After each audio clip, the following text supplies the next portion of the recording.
Hey everyone, welcome to this week's edition of the Inspired Parsha. This week we have the incredible privilege to read through Parshas Re'eh.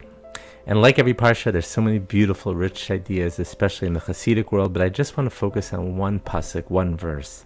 And it's actually the opening pasuk of the Parsha.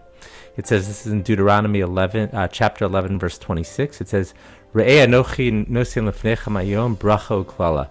See that I've set before you a blessing and a curse.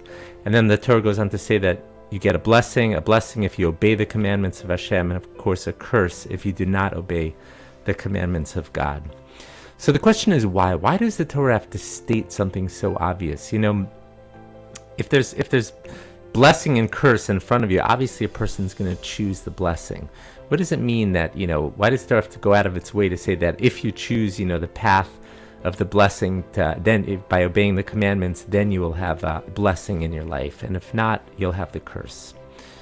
So the great tzaddik, or the Sfas Emes, the Ger Rebbe, he used to say that. He says the emphasis is on the very first word over here, Re'eh, see that I have seen before you a blessing and a curse.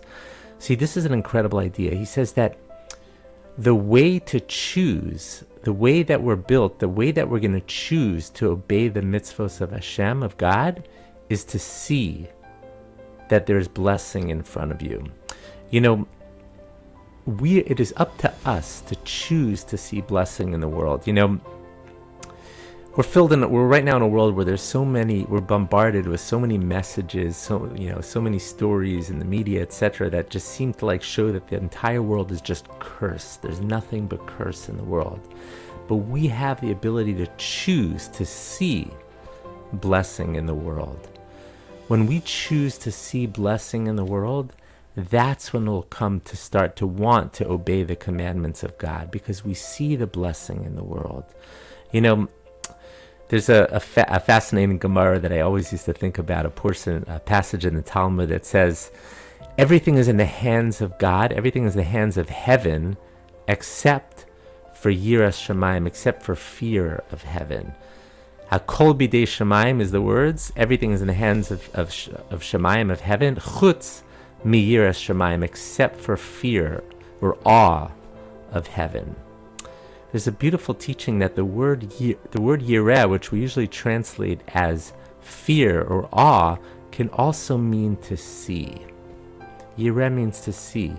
Everything is in the hands of God except for seeing God's presence in the world, seeing blessing in the world.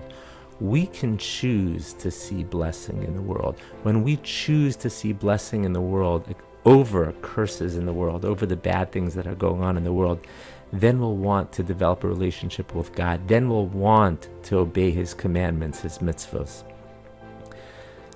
Again, we live in such a difficult time, but we are also all surrounded by blessing. We all have blessings in our lives. There are blessings in the world as well. We can choose to see that blessing, and then from that develop a relationship, want to develop a relationship with God, want to fulfill the mitzvos. I end off, of course, with a bracha. I try to end off with a blessing every week. Choose to see the blessing in the world. Choose to see the beauty in the world. Choose to see Hashem's presence in the world. Because when you choose to see the blessing in the world, you will want to have a relationship with God. You will want to do His mitzvos. Wishing everyone here a wonderful Shabbos Kodesh. Thank you so much for listening.